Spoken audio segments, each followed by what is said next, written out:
We are so thrilled to be partnering with Hinge. Hinge is the dating app designed to be deleted. As you all know, I'm a huge Hinge advocate as I met my partner of almost 3 years on the app. Even before meeting him, Hinge was always my go-to app because I met more relationship-minded people here and had some great dates. Clearly, I haven't been on the app for a little while, but I re-downloaded it to check out some of the new features. One that stood out to me was the voice prompt, my best friend's take on why you should date me, where your friend can hype you up. Not only does this make the profile creation less daunting, but it's not always easy to see your own green flags. So to test it out, I asked Yue some fun prompts to get her take on what I could put if I was dating again. So the first one, how long have we known each other? What was your first impression of me and how has that changed? Julie and I have known each other for almost 10 years. My first impression of Julie was that she's very social, but I've learned that she has a lot more depth to her beyond the social butterfly that she is. My next prompt, what do you think are my green flags? I would say she's deeply loyal. She believes in love, curious mindset, and she is fearlessly ambitious. And then last but not least, what kind of friend am I?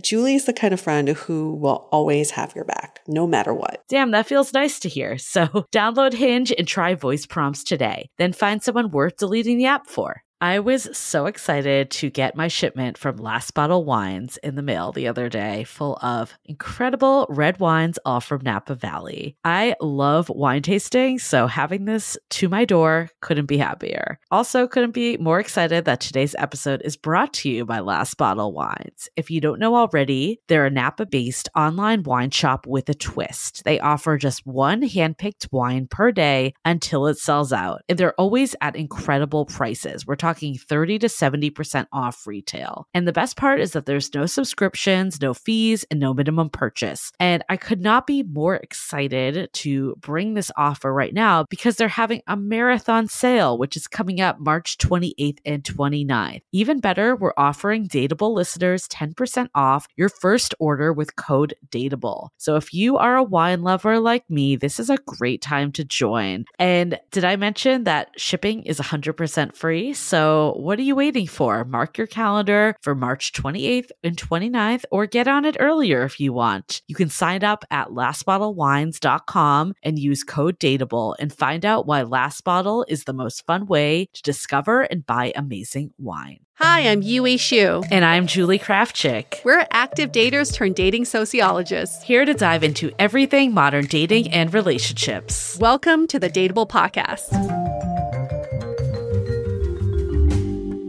Hello, our summer friends. Welcome to another summer episode of Dateable, as we're in the off season, which is still the on season, just without new guests. Until next week. Like we never left because we didn't. We didn't leave. We never leave. We're always podcasting. We're always here. In our sleep, we're podcasting. Sometimes I do feel that way. I was like out with a friend and we were talking and she's like, how come I feel like I'm on a podcast right now? I've totally had people say that to me, especially when we're like in their dating woes. I always have to like remove myself a little. I need to get better at this. So any of my friends that are listening, I need to separate, like, I'm not on the podcast giving my thoughts and advice, to just being a friend and listening. Yeah, that's part of it. And two, I think we're just better listeners from being podcasters. I think like my friend's feedback was, I've never had someone listen to me so intently. Like, yeah, because people are shitty listeners. Well, I remember like when I first met my partner, like when my friends would come around, he'd be like, you guys talk about dating a lot. Some of it is that it's an interesting topic. You know, it is a topic that, especially I think women, I don't want to judge. I'm sure there are some guys that get together and talk about dating, but I think women, we historically have gotten together with our friends and it's always a topic of discussion. But I think also like added on that people know I do this, so it's going to come up. Yeah. In some circumstances, though, I don't talk about the dating podcast thing. Yeah. Because I know I'll be annoyed. Oh, sometimes I do not want to talk about it. Like sometimes I'm like, no. I talk about this all the time. Like I do not want to hear about some random guy that ghosted you because everyone's been there before. Yeah. There is a blanket answer I have for everyone though. Because strangers, when they find out, they always go, oh, I just want to get your opinion about what I'm doing wrong in dating. And I don't even have to know your problem. The answer is always, you're spending the time on the wrong person. Yeah. That's always the answer. And we actually, spoiler alert, we just did a recording the other day with a special guest for next season that we really go into that topic. So we all know that people love this topic. Yeah, we have a lot of really good stuff in store for season 17. We're excited. Clearly, we're taking on this cheating topic. We have a few around there, you know. Oh, yeah.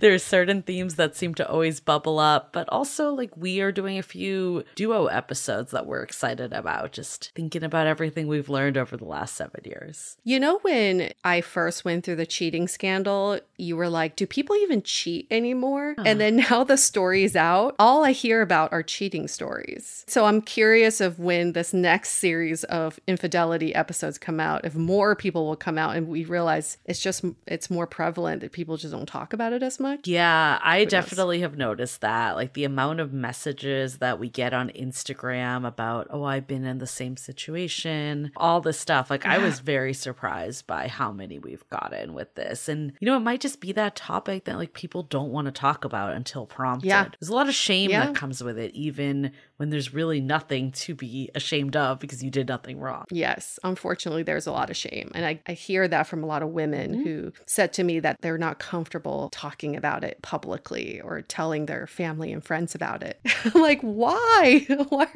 You know, you didn't do anything wrong. There is a perception like you scared them away. You weren't desirable enough. I'm not saying this is true at all, but I think that is like what goes through people's heads. There was a reason why this person did it, when usually the reason has to do with them more than anything. But that's why it's shameful. Yeah, we're going to change that narrative. Even if it's one person, we got to change at least one person's mind about this entire topic. But we are shifting gears for this episode. It's a little bit less about dating and more about the business of podcasting in a way. So Julie, you actually have a history with our guest today. Yeah, I mean, I met our guest, or I guess our guest, she was our interviewer. We're just re-airing her podcast. So I guess in a way a guest. But anyways, Darci, she has a podcast called Down and Dirty with Darci. Darci has a really big TikTok following about career advice. So I actually met her through my partner's best friend in Tahoe, and she is her sister-in-law. So if you didn't follow that, there's a few connections here. But it took me a while. Yes. So my partner, his best friend, they've known each other for a long time. Funny story is that she actually got married to someone that pretty much has the same name as her, which is Darci's brother. Oh. She did not have to change her last name. And her first name, it's like very similar. Wait, they have the same last name? The same last name, yes. What? It's like one of those moments that you're just like, yeah, I found my person, right? Well, that's convenient. Yeah. So, yeah, we met in Tahoe. We instantly bonded over, you know, content creation, TikTok, and then podcasting. And at the time, she wasn't doing a podcast, but she did have us on. We're actually her final episode of her podcast, but definitely find her on TikTok. Career Coach Darci is her name, Instagram too. I love that she gives like bite-sized career tips. I think it's a perfect medium for that. And if you want to go back and listen to her old episodes after us, please do. It's always fun to hear like deep dives about people's careers. I find it very interesting. And it was fun to talk about ours, but of course she did sneak in a few dating questions too. Of course. People are always very curious about the business of podcasting. How do you guys make money? Is this sustainable? How did you start making money? And in this episode, we try to not hold back and kind of walk through the process. But every podcaster's journey into making it profitable is quite different. So I would be interested to hear other people's thoughts as well. But, you know, that's why this episode's a little different, because we're going to talk about how we got here in the first place. The name thing is kind of funny. Have you ever dated someone with a similar name as you? There are no craft chicks out there. I know, but similar Jules names. and Julie. That'd be nice. I mean, like a Jason chick. Patrick. I don't know. Like, I have not. Have you? not that I know of. I feel like you could Not that I find can another remember. shoe. I feel like that's possible. I could find another shoe. Vince Shoe, Yep. who we had on the podcast. Two shoes. You just Vince, if you ever want to date, I'm just see available what it's now. like. I don't know. I actually said that to you. I was like, I feel like that could be a good connection. Do you remember after this happened? Yeah. You know, I'm like, Julie, I'm not ready to think about it, but there is one person that comes to mind. Yeah, and it's the guy with your last name. He's the only guy I really know, other than my own relatives, who have my last name. But I know quite a few friends who've dated people with similar first names. Okay, how do you feel about this? This is something that runs through my mind a lot. I don't know why. It takes real estate in my mind that probably it shouldn't hold. How would you feel about dating someone with the same name as your ex? First name. If it's the same first name as my most recent ex, it would be very rare, and I don't think I could get over it, because it's just such a unique name. But if it's like just a generic name that anybody could have and the ex didn't fuck me over, I think I'm okay with that. I couldn't do it. I couldn't do it. No? If it's like a serious ex, like I'm thinking of the one ex I can think of that he has a very generic name. Very generic But name. I feel like if I met someone else with that name, I'd cringe. Like, not in the sense he did not fuck me over either. It's just there was too much tied to that name for me that I wouldn't always think of him. And I feel like I wouldn't want to bring that into a new relationship. How would you feel if you found out you had the same name as your partner's ex? It depends on how they processed it. If they really just like didn't view it at all,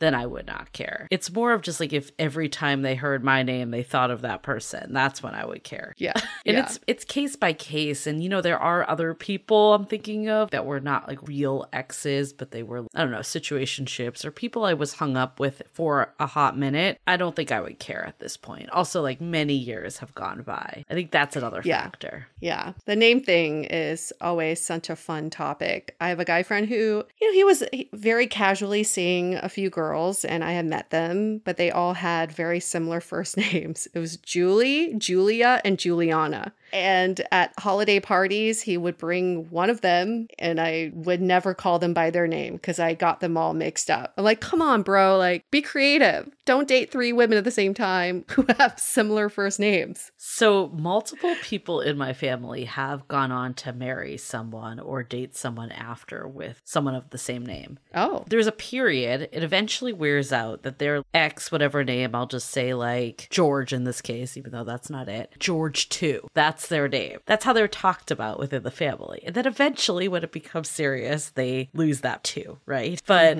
I don't know. I wouldn't want to be Julie 2, you know? No. And there's no such thing.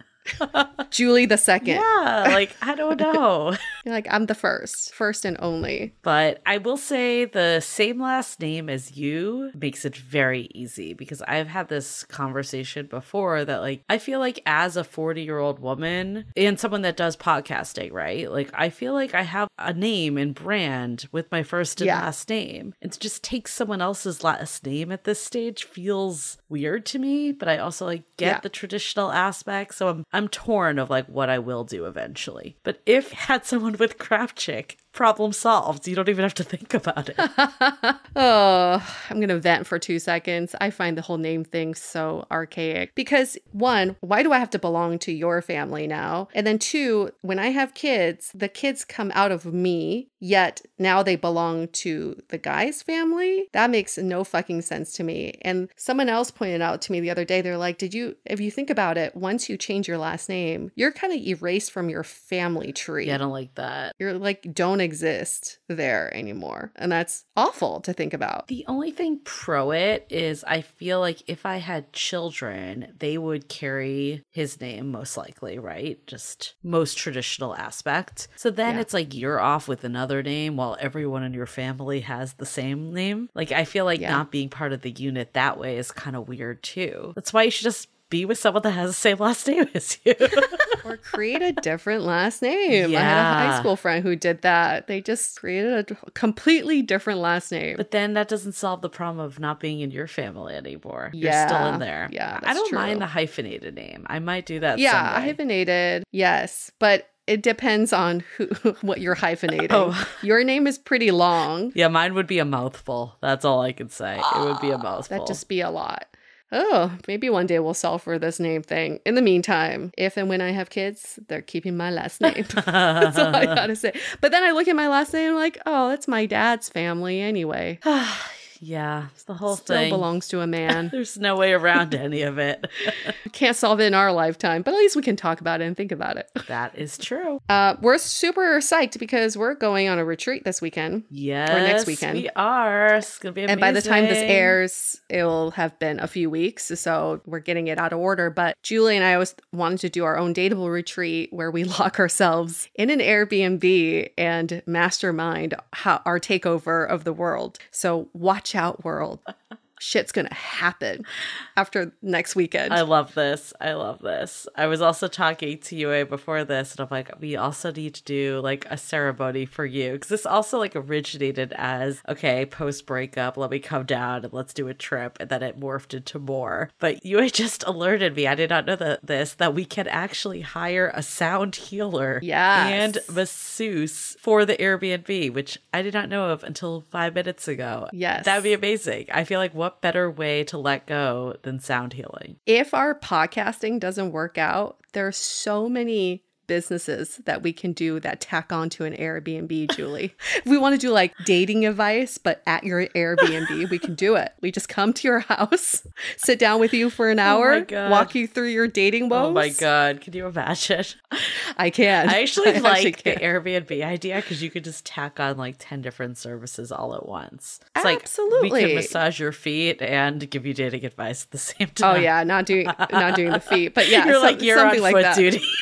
Yeah. We can divide and conquer based on not it. Maybe we should just become masseuses. Here we go. We can.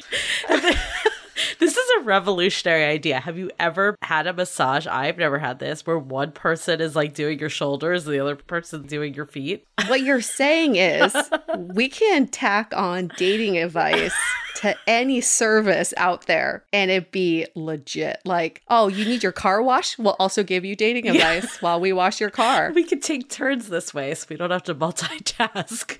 I'll be like, okay, you go first. I got the washer duty. And then when it's time for me to chime in, you're like, okay, take it over. Tag you in. I'm like, okay, I got windshield. Got it. I'm like, I did the left side of the car. You're ready for the right side, whatever. We laugh now, but when we become billionaires in the next year, like, you know what? We abandoned the whole podcasting idea. It was too much work. We can go back on Down and Dirty with Darci and give her an update. We're like, listen, don't do podcasting. Just do tack on Airbnb services. She's like, I haven't done the podcast in 3 years. We're like, you need to come back special edition with us. We have cracked the code. Yeah, we'll give you all the secrets behind our fortune we're about to make. I love that you're like, you're on foot duty. No. But we got to start somewhere. Hey, right. I volunteered for foot duty. Thank God. I'm a team player, UA. Oh my God. Okay, well, hopefully it doesn't get to that. Hopefully it doesn't get to that. I don't really need to be doing foot massages with my life. But if we are billionaires and we have to massage feet, I would do it. Could you do it for $1 billion? Okay, would you? Yeah. Exactly. I mean, everyone has a price, right?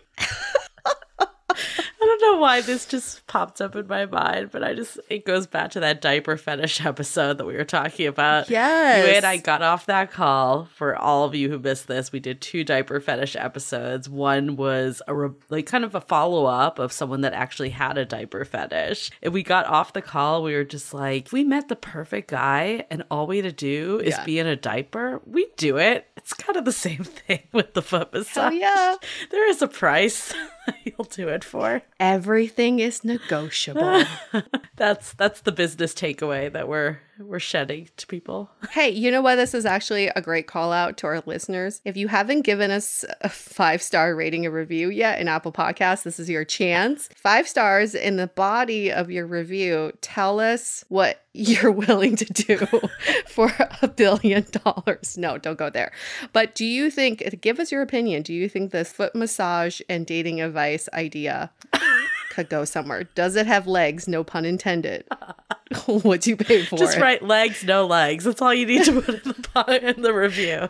And then how much would you pay for it? For 60-minute massage and advice, how much would you pay? Market research. I love doing career episodes. Okay, well, we're going down a delirious path. We're about to become more professional and more put together on this podcast. Boring. I think you pretty much gave an announcement, at Dateable Podcast, Instagram, go there. Loving the time of Corona. We are changing the name, we promise, but go there. Those are our two big announcements. And, get ready for season 17. I guess that's the biggest announcement of all. We will have a fun promo video that we shoot in Palm Springs. So at our retreat. I don't know if I actually revealed the location until right now. Oh, right. Yes, Palm Springs. Well, before we get into it, let's hear a message from our sponsors. This show is sponsored by BetterHelp. Sometimes we're faced with a crossroads in life, and we don't know which path to take. As you all know, I'm currently in the wake of a breakup, and during this transitional period, therapy has been able to help me move forward with support. And I wasn't looking for the type of support in the sense of everything will be okay and time will heal all type of encouragement, because I get enough of that from my friends and family. I went to therapy specifically to objectively observe my situation so I can break out of my old patterns. That's why I truly believe in the power of therapy, because you can use it for such specific moments in your life. If you're thinking of starting therapy, give BetterHelp a try. It's entirely online, designed to be convenient, flexible, and suited to your schedule. Just fill out a brief questionnaire to get matched with a licensed therapist and switch therapists anytime for no additional charge. Let therapy be your map with BetterHelp. Visit betterhelp.com/dateable today to get 10% off your first month. That's BetterHelp, HELP.com/DATEABLE. Okay, here's a replay of our episode with Darci.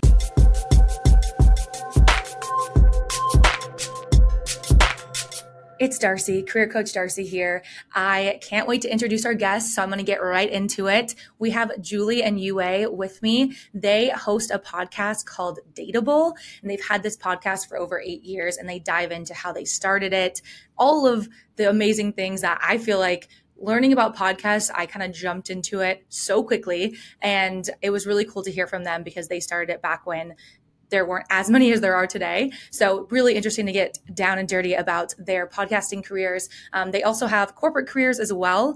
And just a little fun fact for you, this is our last episode of Down and Dirty with Darci, which I will cover a little bit more of that after the interview. So stick around and listen to the end of the interview where I will come back and chat with you. But let's get into it. Welcome back to Down and Dirty with Darci. I am here with Julie and Yue. I am so excited to speak with them. They have a podcast called DATEABLE, and I'm going to let them take over their bios. So whoever wants to jump in and go first, please go for it.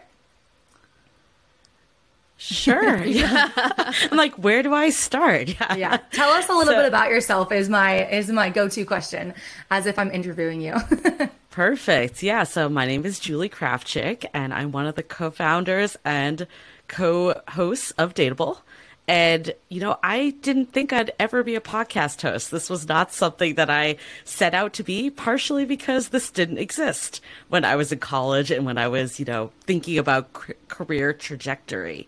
But what's funny, actually, in retrospect, so I got my career started in design. So I've always been like in a creative type field.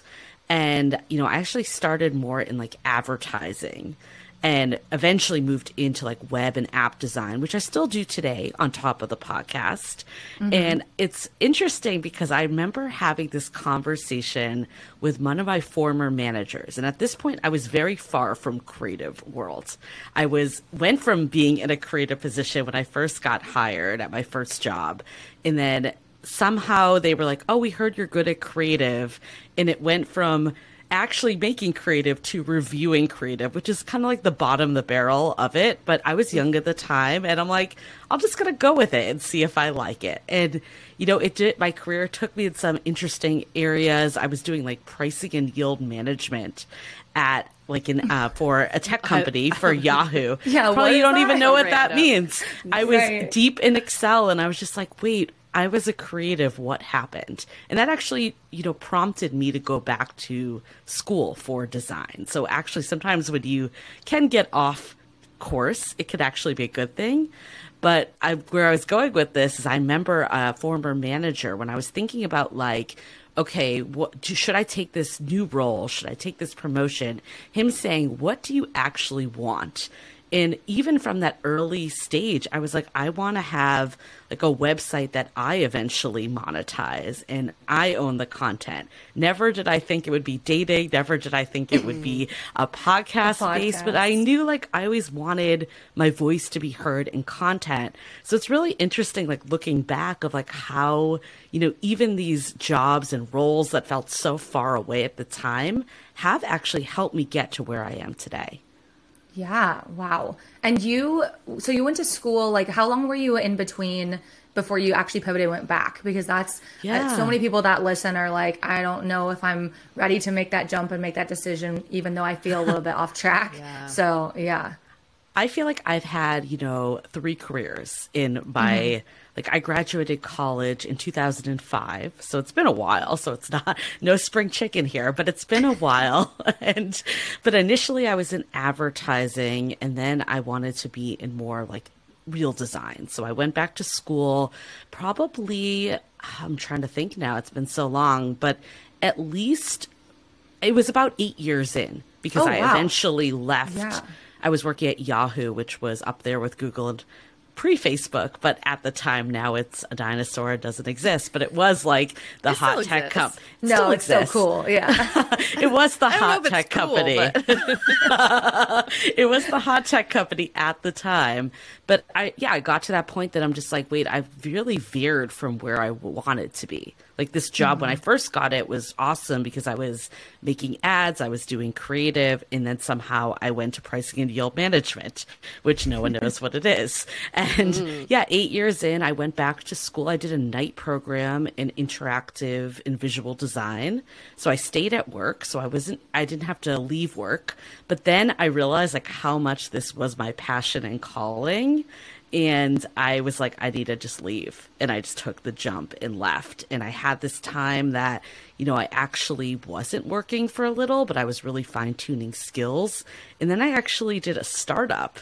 So I've had multiple career paths along the way. But the fun fact of the startup, so I kind of, at an early stage, knew I wanted to connect people. And it actually started off as a dating idea, which again kind of comes full circle to where we are today.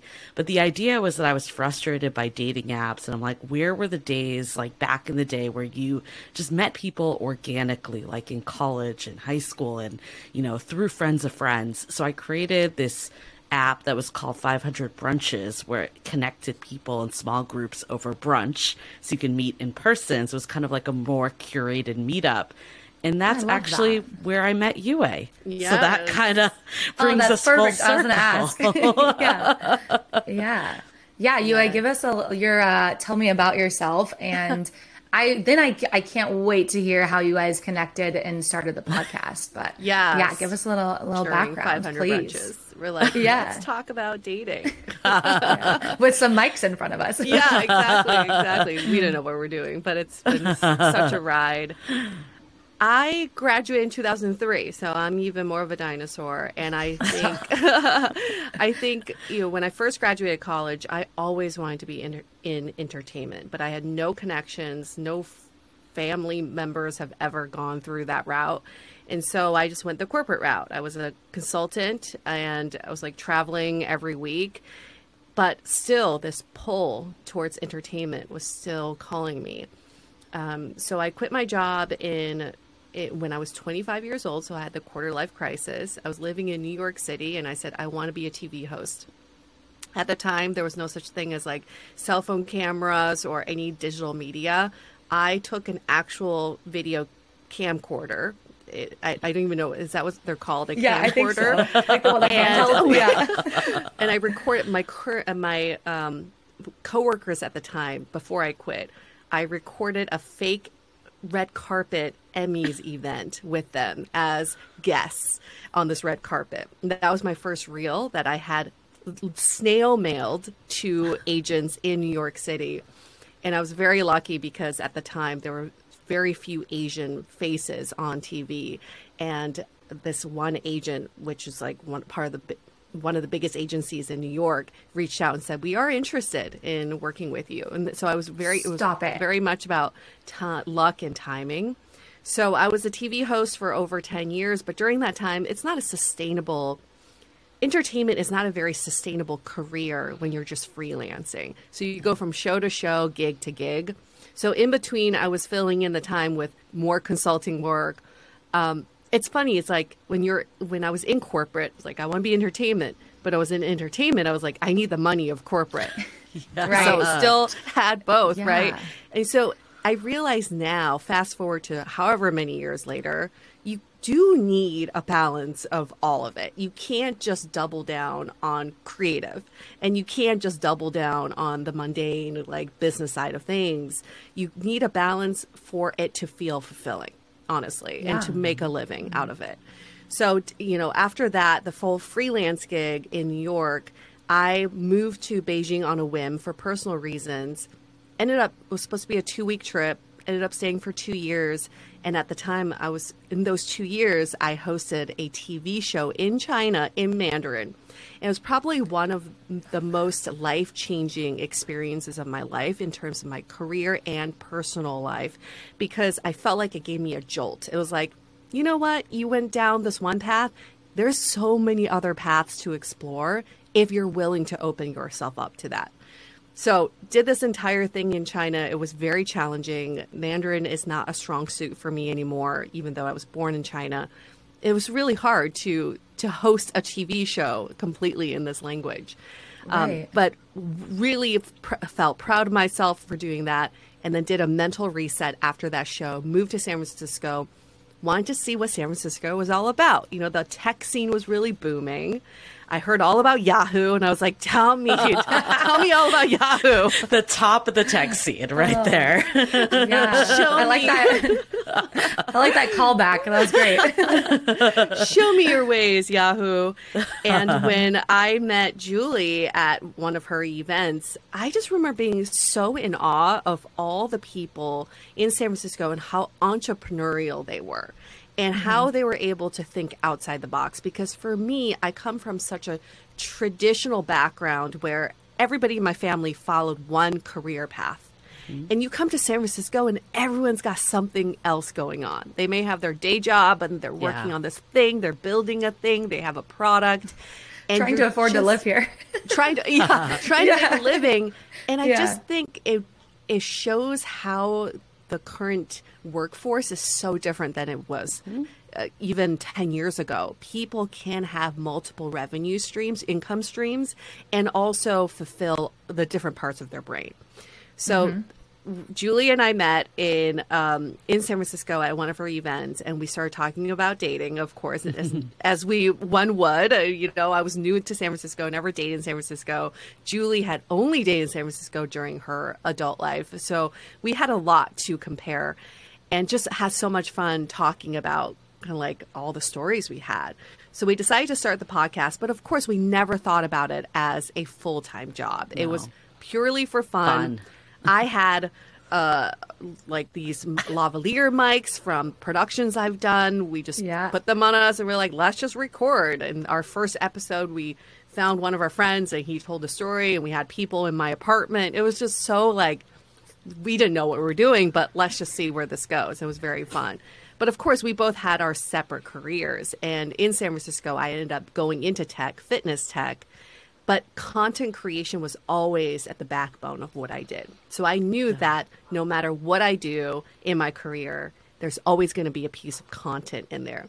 And I will also admit that what makes my career, my day job more fulfilling is because I have Dateable as well. Same. Yeah, I would be completely bonkers right now if that was my only job. No, it's like so nice to have the balance of Dateable. I think, does it still feel like it's fun and it doesn't feel like it's, of course, there's a lot of work that goes into it, obviously, but does it still get to feel like the hobby, that same kind of passion versus, especially when you have the comparing it to your corporate side, because both of you guys still have corporate jobs, right? Yeah, I mean, honestly, like both of us one day would love to do this full time, but there is a little side of me that is a little fearful of that because then this is like your revenue source. So we do have our corporate jobs and that security blanket that this still can feel fun. That being said, like, will this always be sustainable? I think right now the two of us, like we don't have children, for instance. Like if we had kids and we're doing a corporate job and this, it just wouldn't work. So there's going to be a time where we're going to have to make certain decisions. And like, we're also writing a book right this minute. So now we have a third job on top of the second job. Congratulations. Thank you. But like, it's just like, it's like kind of a double-edged sword. It's like one opportunity opens, but then, you have limited time to keep doing it. But I mean, I think what's really interesting too is like for me, I started as more behind the scenes with this podcast because I came from, I'll do the tech side, I'll do the branding and the website because that was what my background was. And also it was, I think, a limiting belief at the time, but like I thought because like I didn't have any sort of credential, like who was I to get on a microphone and start talking? We're like UA, and then we had a host at the time when we first started. They were both former dating coaches.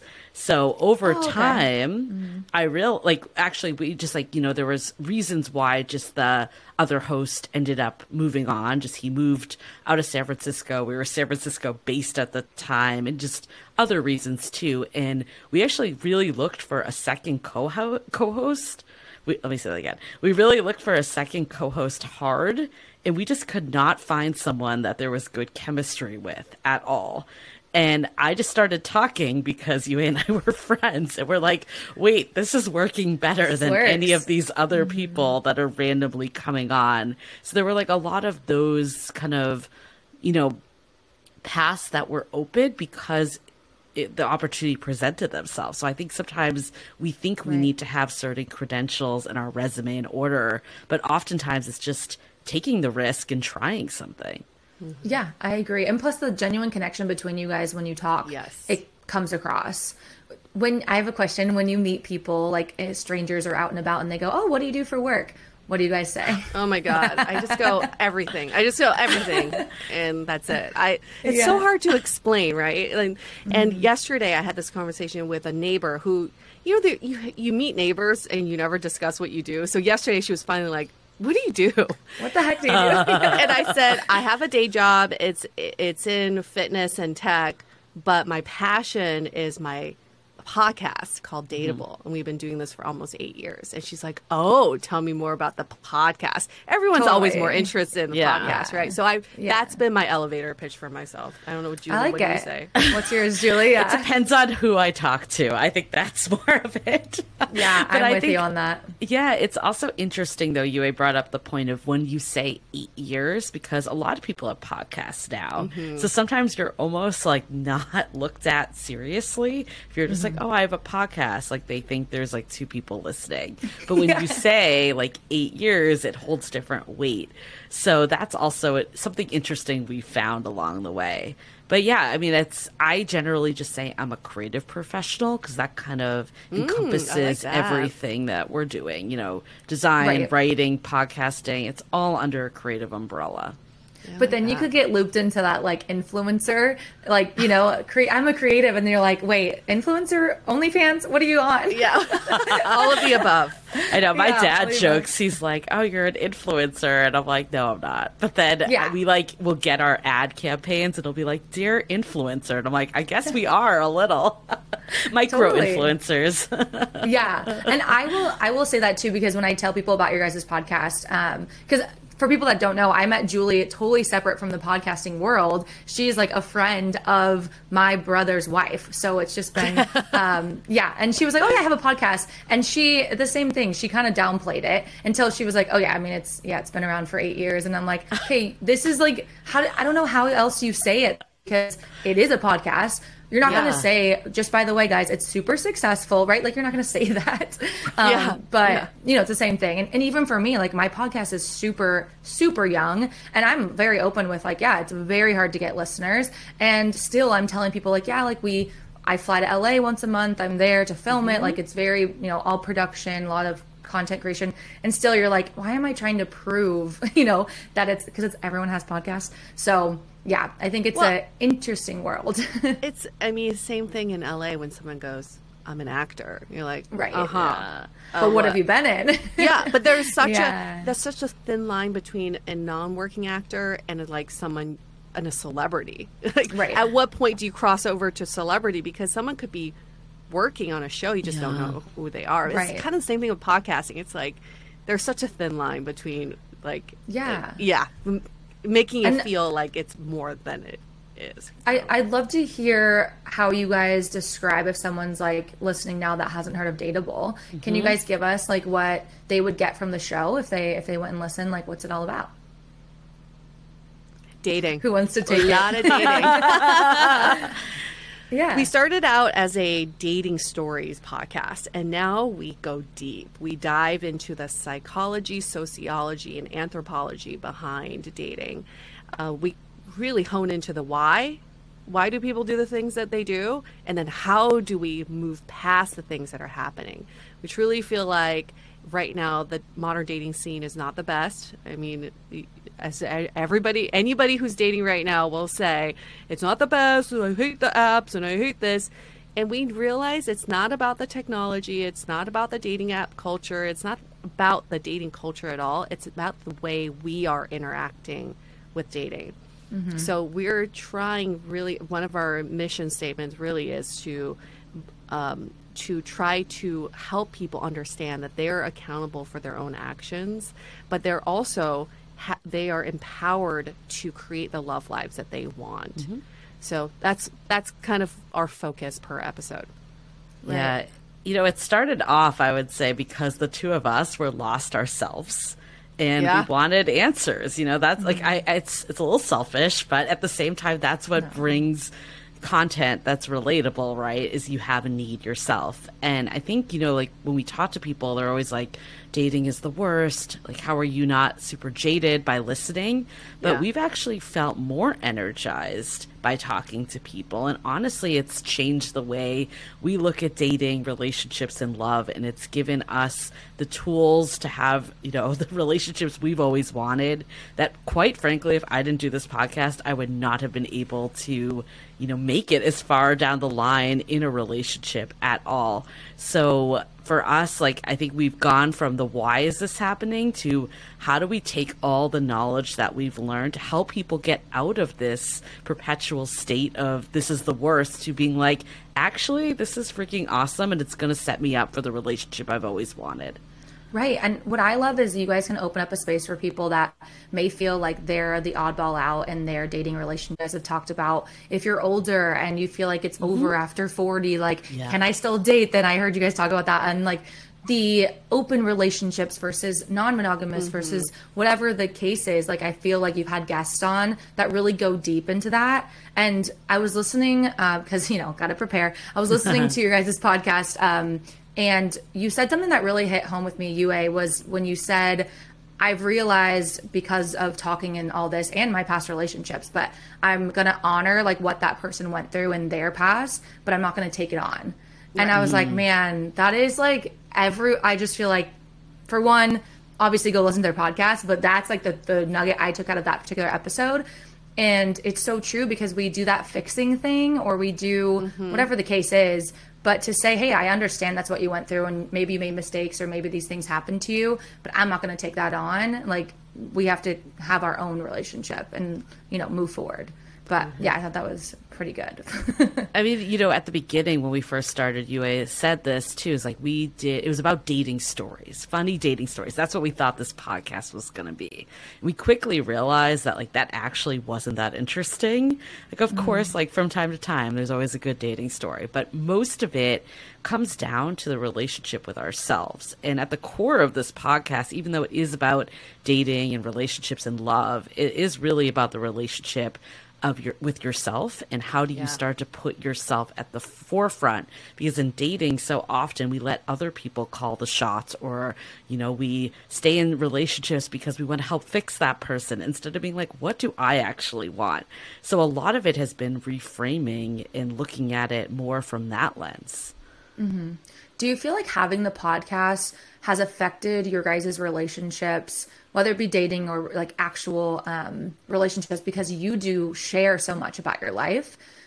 Do you feel like you have to check in with your partner and say, hey, is this something I can share on my podcast? Yes. Like, can you tell us about that? Because I deal with that myself. Yeah. So I'm very curious, and you guys are you're getting way more personal. Like mine's, a bit more corporate related.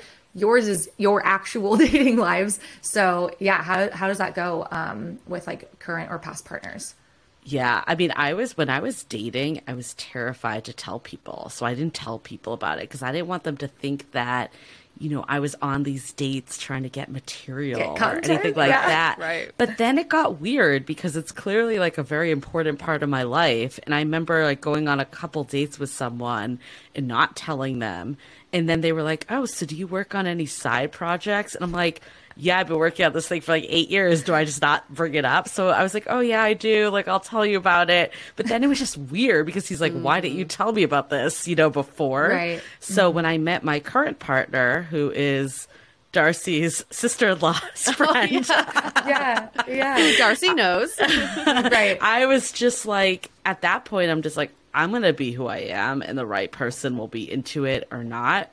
And he was super excited about it. Like, he thought it was really freaking cool. I think there was like maybe this like 1 second, like, oh, what is this? But overall was really supportive along the way and, has been still super supportive.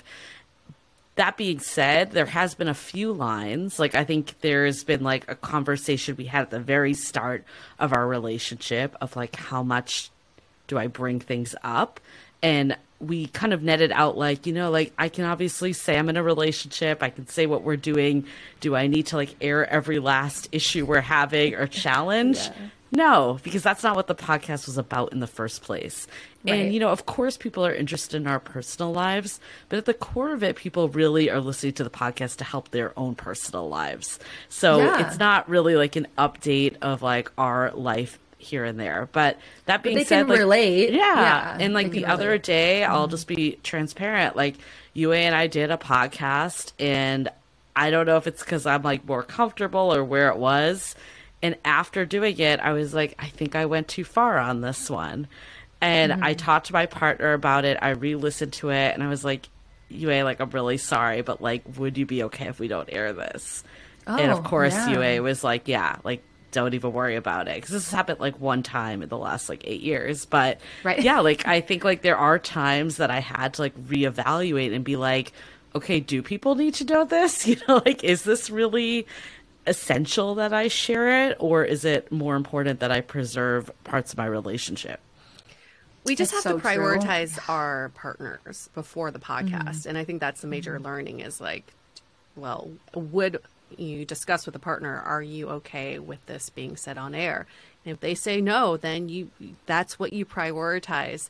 But what irks me though is when I talk to people and they say, oh, you have a dating podcast. Are you going to talk about me? And I'm like, don't give me a fucking reason to talk about it. Sorry for using that. No, you can cuss. You can say all you want. don't give me a reason to talk about you, right? We only talk about you if you did something terrible or if you did something really wonderful, in which case you wouldn't care if we talked about you. So it's like, it's really funny. It's like people think, oh, she has a dating podcast.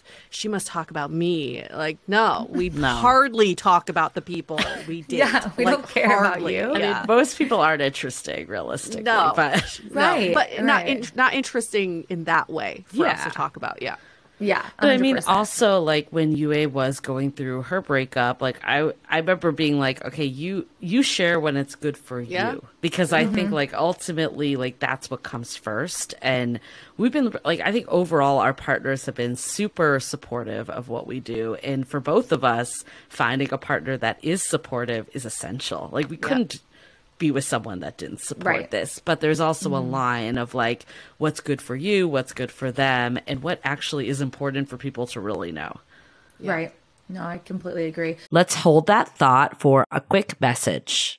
This episode is sponsored by Via. We all know there are things that can help set the mood in the bedroom, but did you know a little THC could also do that? Yes, Via has developed a unique blend of pleasure-enhancing cannabinoids, libido-strengthening herbs, and a low dose of THC all into one mind-blowing gummy called High Love. This gummy, wow, it will awaken your senses, increase blood flow, and intensify any sexual experience. I've been pleasantly surprised by the High Love gummies because it is just the right amount of THC for me to have a good time without feeling sleepy. And hey, if THC is not your thing, Via also offers a wide array of other gummies without it. And everything legally ships in 50 states with discreet packaging directly to your door. So if you're over 21, you can get 15% off and a free pack of award-winning Dreams THC plus CBN sleep gummies with our exclusive code DATEABLE at viahemp.com. That's VIIAHEMP.com. Let the gummies work their magic. Head to viahemp.com and use the code DATEABLE to receive 15% off and one free sample of their Sleepy Dream gummies. That's viahemp.com and use the code DATEABLE at checkout. Take your passion and pleasure to a whole new level with High Love from Via Hemp. As you know, I recently left my corporate job and I've been in total recovery mode, all about self-care. One of my new routines is the nighttime shower before bed. There's just something about washing away the day and that reflection that's been super helpful for me. I've been using one of our partners, Osea's Mega Moisture Duo. This combo body oil and body lotion are so freaking incredible. It literally feels like I'm at a spa. I realized that the secret is seaweed and other skin level ingredients that are normally reserved for face products. And that's why I was so excited when Osea became one of our partners. And, you know, we're so grateful for partners like this because one, they keep the show going, but they're also super good for all of our listeners and for our own well-being. So if you want to have that nighttime bliss like I am doing, you can get 10% off your first order site-wide with code DATEABLE at oseamalibu.com. You'll get free samples with every order and free shipping on orders over $60. So head to oseamalibu.com and use the code DATEABLE for 10% off. Let us know which products you end up going with. Share them in social. Super excited to see what you end up choosing.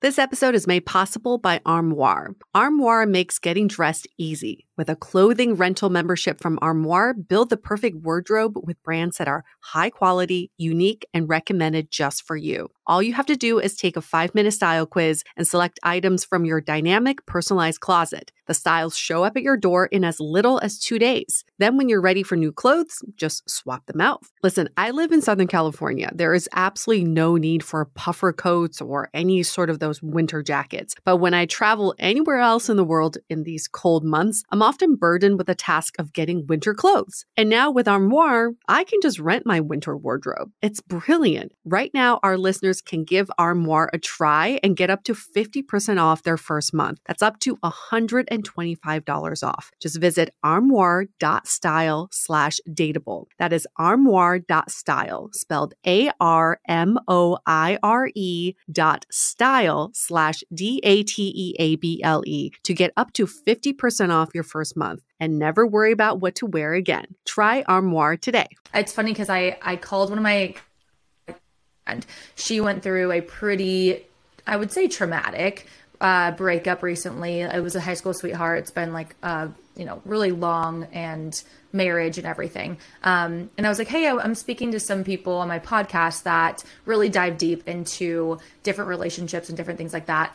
If it does go there, like, I was like, would you be okay with me? And she was like, are you kidding me? Bring it up. Yeah, I don't care. Like, people need to know, like, this is happening and like people can relate to it and things like that. And I'm curious, like, when people come on your podcast, are you interviewing experts to kind of have takes on certain situations? And I'm assuming, do you guys get a lot of DMs from people that are like, hey, I'm going through this. Like, can you either speak, speak about it, or what would you, like, how do you guys feel about that advice? Like, because dating is such a spectrum of advice. Whereas with me, it's like, should I put this on my resume or not? I'm like, no, yes, no. So with dating, it's a lot about how the person is inside and how they, attract and I guess detract certain things. How do you guys handle like advice and people's situations like that? Yeah, we get a lot of DMs, and Yeah. that's why we started a second show called Brunch Talk. So it's just a shorter episode where we answer specifically these questions. And we realize with advice, like people, everything that people ask, we can guarantee you, they think they're asking a very unique question when it can all bubble up to a much more generalized question that many people can relate to. So that's why we started doing the show, because there is more general umbrella advice we can give that will hit on this specific question at hand. But it's funny, like some of the DMs can be pages and pages long because people feel like they have to put so much context into dating. Right. It's like, we dated for 5 years and then we moved in this and then he bought me this and then like none of that actually really matters. Like, Like, was he a piece of shit or not? Yeah, exactly. Yes. And that's what we try to get to with Brunch Talk, is like just get to the core of this question. Right. I mean, I think from day one, we've never been this podcast. We actually strongly believe this is not the way to date, is to have like arbitrary rules. And, you know, the dating books of like the 2000s, I think kind of screwed us all. Like the Why Men Love Bitches, the rules, like all those books. The Game, you remember that one? Yes, The Game. And I mean, as someone, like for me, I would call myself a later bloomer. Like I really started dating in my mid to late 20s, and I used all the books, and it got me nowhere because I was not my authentic self. I was playing games. I was basically doing everything that's not based on connection. Authentic. Yeah. Yeah. So I think for us, when we give advice, we never say like it's hard, fast, like take what serves you, leave what doesn't. But ultimately, we always try to bring it back to like, how are you being the most authentic to yourself? If you're like, you know, people will be like, oh, should I text them back? And it's like, are you driving yourself crazy thinking about why you should just text them then? You know, like, I think like it comes down to your own well-being and what works for you. So like I think with experts too, like our show is a mix of us talking to experts, it's a mix of us talking to daters, it's a mix of us giving our own advice from our personal experiences and what we've observed from talking to thousands of modern daters. But at the end of the day, like, you know your situation best, but we hope like the learnings can inform and at least allow you to reflect back and be like, okay, what is it that I actually want? Right. Yeah. It's funny you say that because I used to be that girl that was like, I'm never texting first. Like, I'm just like too cool. Like, I still do it. We all were. Cool girl syndrome. We were all that. For sure. I mean, I'm still like, when my boyfriend doesn't text me back, I'm like, yo, you playing games? Or like, what are we doing here? What are we doing? And where I'm like, are you alive? Text back. Yeah. I'm like, double text. Yeah. I actually, it's funny because I think for me, I mean, and I'm sure you guys would say this too. It's like communication, regardless of like whatever is the situation, is always, for me, has been the best. So with Ryan, like I will call him, like even before this podcast, I called him. I'm like, hey, I'm talking to people that like it's revolved around dating. Our relationship may or may not come up. I have no idea. I was like, how do you feel about like, where's the line of comfortability that I'm able to share about our relationship? And yeah, it was just like very simple, very easy. He's like, thanks for calling me. I appreciate it. And then he was like trying to like talk around. Well, if you talk about that, I'm like, yo, it's either yes or no. Like, I don't care. Like, you don't have to go deep. I was like, just kind of like, can I say this or that? Right. And I want him to feel that because he's more of a private person. Whereas I'm like, I will tell everyone anything, anywhere, anytime. And it's kind of a curse because I'm just like too open, I think. And I think, you know, some people appreciate it and other people are like, how could she ever share that much? But it's just who I am, you know, and I can't help it. And even in a relationship with Ryan, I'm like, I'm just going to like tell you everything and then you can take that with what you will. But yeah, I think I love that. It's so interesting because everyone that's listening to the podcast or listening to the different perspectives can totally take something out of it that another person will not. Oh yeah. And yeah, I love that. Okay, I want to shift gears a little bit because one of the things I love doing is talking about salary transparency. A lot of people don't know about the podcasting space. They hear ads, they hear, okay, maybe people can make money on it. I don't know. I would love to know what that looks like in terms of like, I think there's like specific rates or like that are across the board. So if we can share that, and then In terms of a podcast, if anyone's out there is wanting to start one, I'm obviously very early on in it, so I don't have as much advice, but you guys have been doing it for a while. How long would you say it naturally takes, if you're not a celebrity or something, right, to kind of get to that point of monetizing? Yeah, I mean, you bring up a good point, is just like the range of podcasting is astronomical, right? Yes. It's like you have the people at the very top getting like $10 million deals from Spotify, and then you have people that are making $0. So it's like the range is dramatic. And I think the podcasting industry in general is still relatively new, even though it's come a long way, that there isn't like the standardization that you would get like from a corporate job, that it's like you make $100K by doing this. Like there's none of that that's happening. We're technically in the top 3% of podcasts, but if you look at like the top 1%, even like the range there is dramatic. So I want to just set the scene that like it can mean many different things for different people. We've also, you know, you and I've been doing this for a bit, and we've also gone to like many like podcasting events at like South by Southwest and like meetups along the way. And a lot of times people actually make more revenue from things they sell from the podcast opposed to just the podcast themselves. So we make money through ads. Like we do ads. We have multiple ad source income. A lot of it's coming from networks.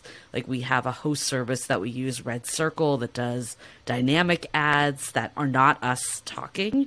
And then we also have them do host-read ads too. And then we also have another network that we're part of that also sends us ads. So we have multiple different streams. And for them, it's like more specific, like, okay, episode that went out yesterday has this ad forever, where Red Circle, they're dynamic. Like they'll run over a month and then they'll just stop. And then they'll like keep, but they can run through your whole back catalog. So the CPMs can range too, like anywhere from like $20 to like $40, depending on where it is and what type of ad. It might even be a little less actually for those dynamic ones that are not us speaking. But if CPM is cost per 1,000 listens. Yes. So if we have, let's say, 10,000 listens per episode, you can do the math on that. But don't forget, the ad agency also takes a cut of that. Yeah. So even if our CPM is like, let's say 25, we probably don't, we only see like 60% of that. Yeah. So for easy numbers, if 1,000 people download a podcast, it's $25 for the ads. Like it you know, it ranges, but we're just doing it easy. Yeah. I don't think people know that at all. So that's exactly. It's important because it's such a technical term, and also you have to negotiate your CPM. Like CPM can really range too. And I think we started at like 15, you know, and now we can like keep negotiating higher rates each year, but it gets really tricky because you have to know you got to negotiate that CPM first and foremost. Yeah, and then UA and I too have done direct deals where we can do it even higher, and we can also be more unique and customizable with content. Like we've done integrated content. So we've done brand deals where, you know, we had a dating app once that was video dating long before video dating became the norm. And we did a whole episode that was centered around video dating. So we were able to bring it in without, you know, clearly we said it was sponsored by them, but it wasn't like organic. Yeah, it wasn't like, oh, we're just going to talk about this app for 45 minutes. Like it was still an interesting conversation for people. So we've had flexibility depending on what we've done. We've done events before, we've done videos, like we've done a spectrum of that type of stuff too. I heard in the podcast that you guys had a time where like, I think it was it friends or people of the podcast that were listening were like in your bedroom?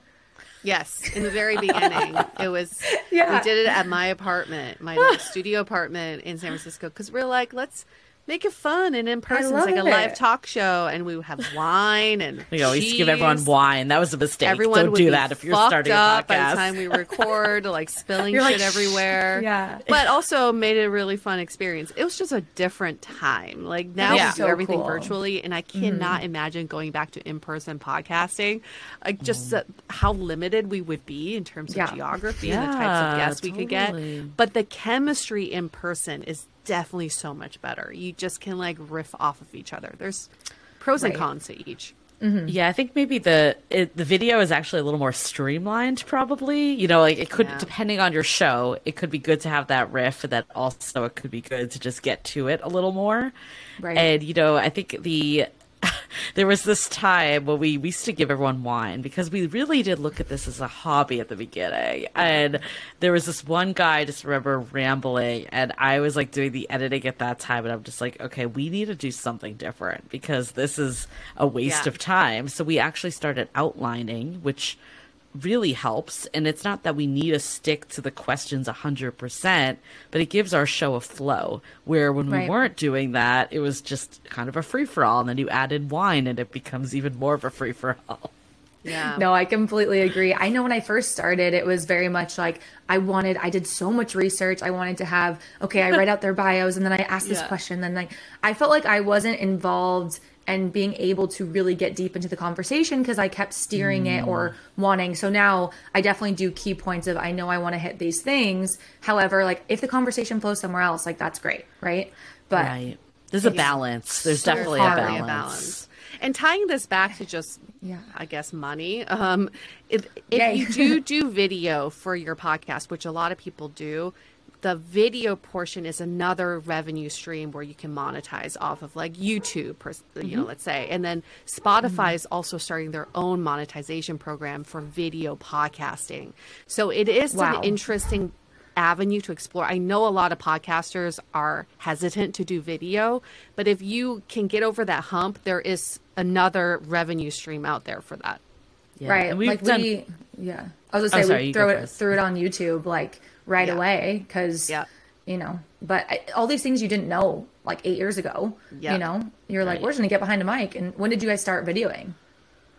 Probably in the pandemic. Because we had to. I mean, the pandemic was very pivotal for us. We actually, before the pandemic, we were like, 2020 is going to be our year. Like we actually, you know, we like started, many people.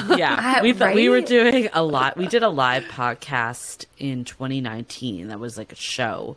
It was super fun. And we had plans to do that a lot more in 2020. Clearly that just went away and we went to video. But that being said, we started a group that had a monthly subscription. So that was another revenue stream. And we did a lot of, you know, video shows. Like we actually did a most dateable contest that was like a full-on pageant over video in the height of the pandemic. So there was a lot of unique opportunities. I think that's probably like a good tidbit for anyone that's interested in starting is like, of course, you can follow some of these tried and true revenue streams like ads, but what are these unique things that you can pull from? Yeah, that makes so much sense. And I think too, like it's really nice that everything's moving towards video and people want to see that visual. And if you make it more of a show or have little things that trickle into it, I think that makes it so much fun.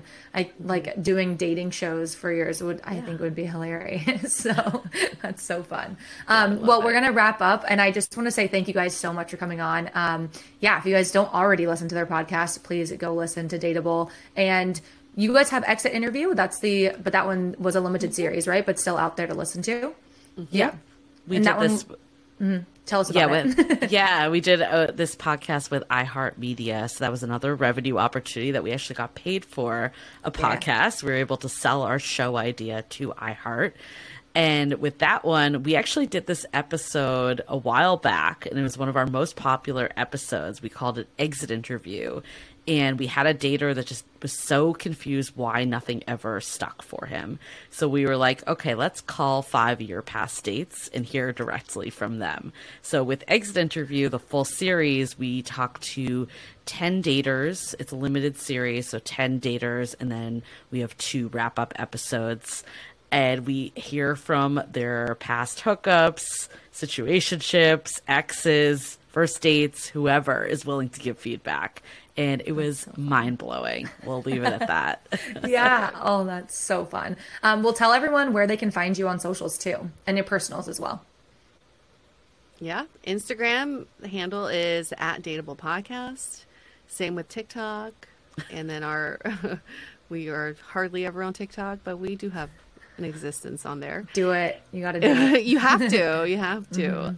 And our personals are, mine is @nonplatonic and Julie's @Julie Craft Chick. Amazing. Well, thank you guys so much for coming on. I really appreciate it. And I will talk to you soon. We'll definitely talk to Julie soon, but hopefully too. Thanks, Darci. See you at another family event. Thank you. Thank you. All right. Bye, guys.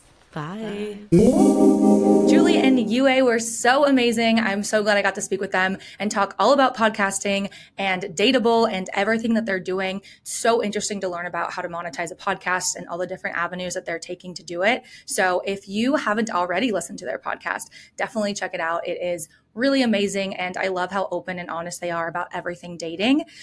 So the moment you've all been waiting for, this is the last episode of Down and Dirty with Darci. I just want to thank everyone that's listened. I started this podcast with Anami. They've supported me through the whole thing, and we've worked amazingly together. So want to give a big shout out to them. If you haven't already checked out their videos, they have a bunch of free, amazing educational content on their page, anami.co. But they have been amazing to work with. And for me, it's just, I wanted a place to open up a space for a lot of people that didn't have the chance to be on podcasts or have an opportunity to talk about their careers, things that were different or a little bit odd, or things like being a stripper, being a food stylist, being a magician, things that you probably haven't heard of in the normal corporate world. So I wanted to give a platform to those careers, and I definitely set out to what I wanted to do. This was meant to be a series, and it is the end of the series. So thank you all so much for listening. And this podcast is going to live on. So anytime you want to go back and listen to your favorite episodes or ones you missed, or the career advice that I gave on almost every single episode, we had a career column on every episode where you could listen and learn about when people ask me questions in my DMs, I would answer them. And I talked a lot about LinkedIn, resume writing, interview prep, all of that sort of stuff. So go back and listen anytime. It will definitely live on anywhere that you get podcasts or on YouTube. Down and Dirty with Darci. Thank you guys so much. Bye. Thanks for listening to That Anami podcast. Anami is a creator-led educational platform that teaches you the things you wished you learned in school so you can thrive in adulthood. Anami lessons are completely free, and they're taught by some of your favorite creators from around the internet.